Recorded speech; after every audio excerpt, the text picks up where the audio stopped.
तरफ से, पार्टी की तरफ से 26 जनवरी गणतंत्र दिवस की बहुत बहुत शुभकामनाएं और बधाई देता हूँ।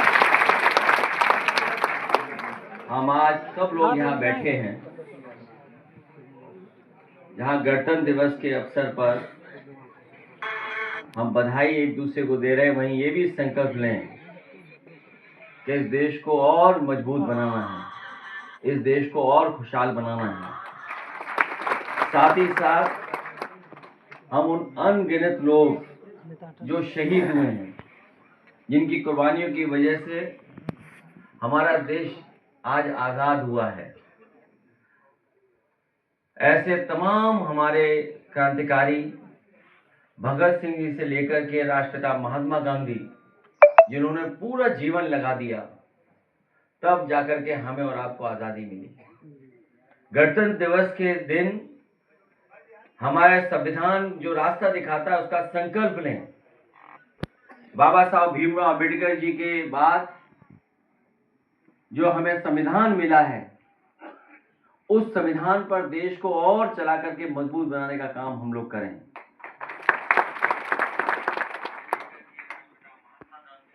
साथ ही साथ ये भी संकल्प लें और हम देखें कि हमारा देश कहाँ खड़ा है दुनिया के सामने।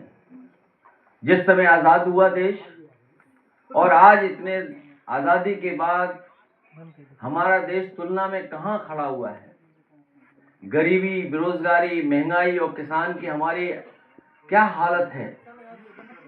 एक तरफ तो जहां तरक्की और खुशहाली दिखाई दे रही है, वहीं दूसरी तरफ हम लोग देखते हैं आज भी बुनियादी सुविधाएं लोगों के पास नहीं पहुंची हैं। आज भी हमारा देश तमाम उन चीजों का मुकाबला कर रहा है, चुनौतियों का मुकाबला कर रहा है जो देश के सामने हमारी चुनौतियां हैं। कई बार हम लोग अखबारों में पढ़ते हैं कि दुनिया में जगह जगह पर घटनाएं हो रही हैं।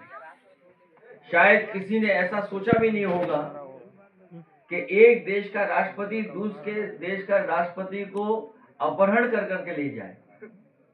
न केवल अकेला बल्कि अपने परिवार के साथ उसको ले गया। वहीं बगल में हम लोग देखते हैं कि 4 साल से युद्ध चल रहा है। अभी कुछ दिन पहले खबरें सुनने में आई थी कि कुछ समझौता होना शुरू हुआ है, लेकिन एक देश ने कहा कि जब तक हमारी जमीन को लेकर के बात साफ नहीं होगी, तब तक समझौते की बात नहीं हो पाएगी। 4 साल से युद्ध चल रहा है। फिर वहीं सुनने को मिलता है कि यही नॉर्मल, यही हम इसको मानेंगे, नॉर्मल चीजें मानेंगे।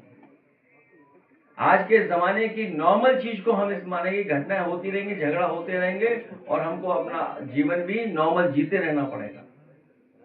वहीं जब हम अपने देश को देखते हैं, ये सरकारें जो बड़ी बड़ी बातें बता रहे हैं, मैं कई ऐड देख रहा था आज अखबार में।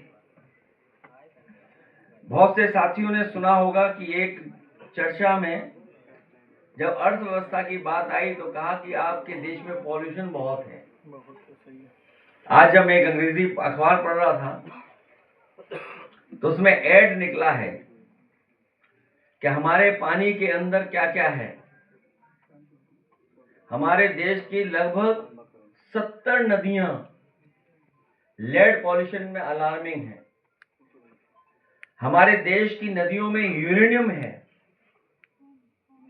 जो ग्राउंड वाटर के सैंपल आते हैं उसमें यूरेनियम निकलता है। कई जगह का जो पानी हम लोग देखते हैं कि बहुत खतरनाक है, उसमें आर्सेनिक है। और फिर कई जगह पानी में हम लोग देखते हैं मरकरी है। जो मरकरी हमारे शरीर में जाएगा तो सोचो कैसा असर छोड़ेगा। कई जगह जो इंडस्ट्रियल वेस्ट है और जब हम पानी उसके सैंपल लेते हैं तो वो अनसेफ दिखाई देता है, पीने लायक नहीं है, उसमें पेस्टिसाइड्स है। सोचो पानी में पेस्टिसाइड्स हो, आर्सेनिक हो, यूरेनियम हो, और फिर ये जो बातें बताई जा रही हैं वो बता रहा है एक कंपनी जो पानी का सप्लाई देना चाहती है साफ सुथरा। सोचिए, एक्वागार्ड कंपनी बता रही है कि आपके पानी में ये चीजें हैं, इसलिए आपकी नदियां नहीं शुद्ध है, ग्राउंड वाटर शुद्ध नहीं है, जहां कहीं पानी है वो सब खराब है। आप हमारी मशीन खरीद लो तो पानी साफ आएगा।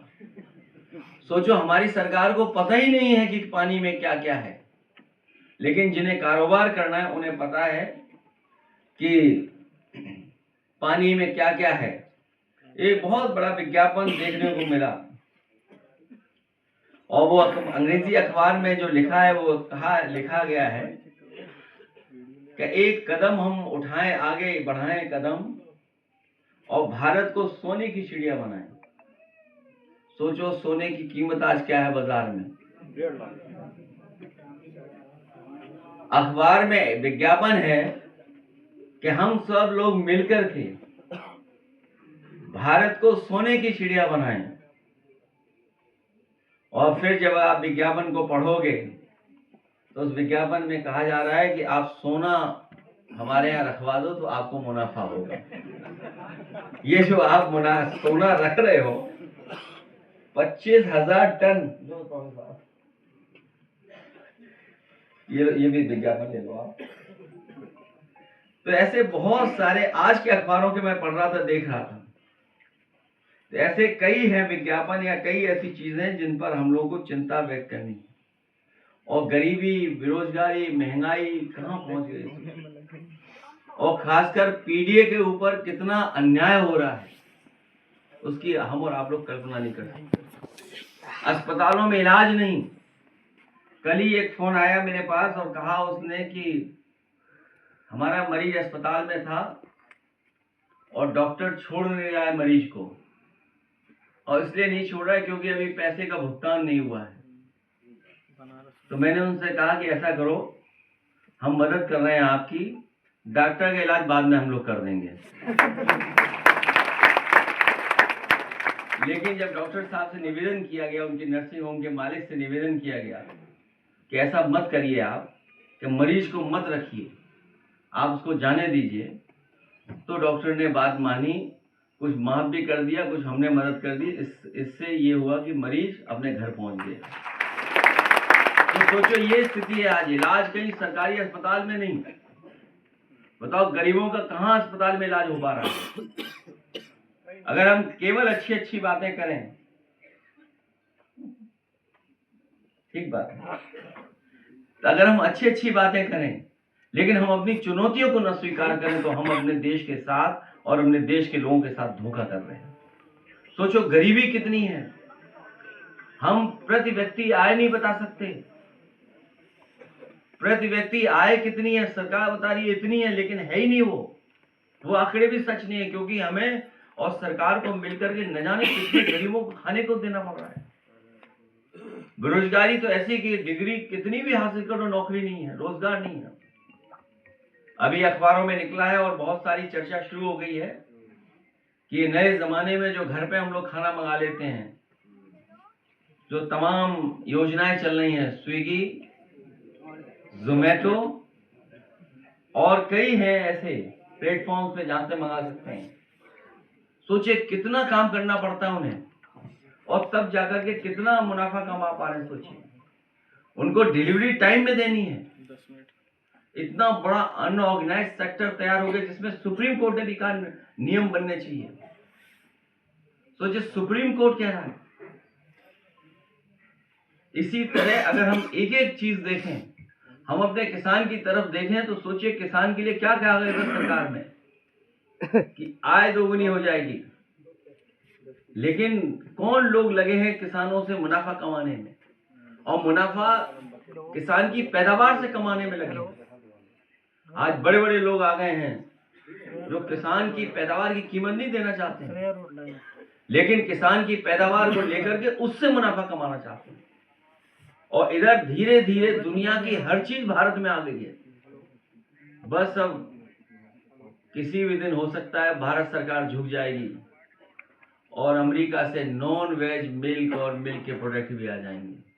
तो सोचिए, नॉन वेज मिल्क के प्रोडक्ट आ गए तो हमारे साधु संतों क्या होगा, व्रत कैसे रख पाओगे।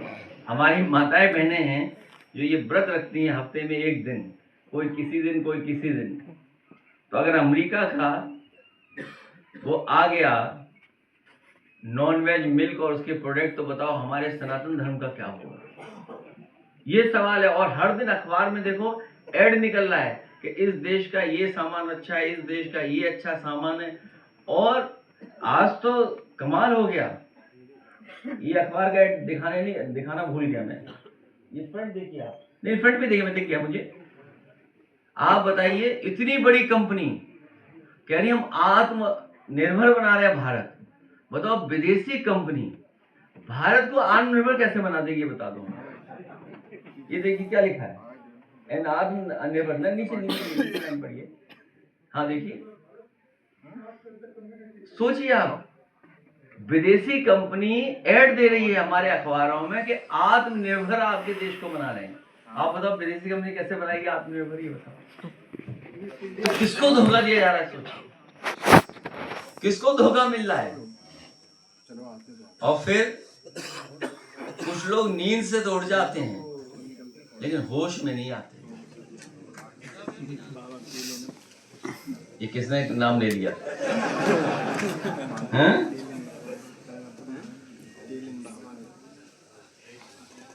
जिनके और जिनकी आंखें दिन भर बंद रहती हैं, अगर ध्यान से देखोगे तो दिन भर आंखें बंद रहती है और जाकर भी मदहोश रहते हैं वो।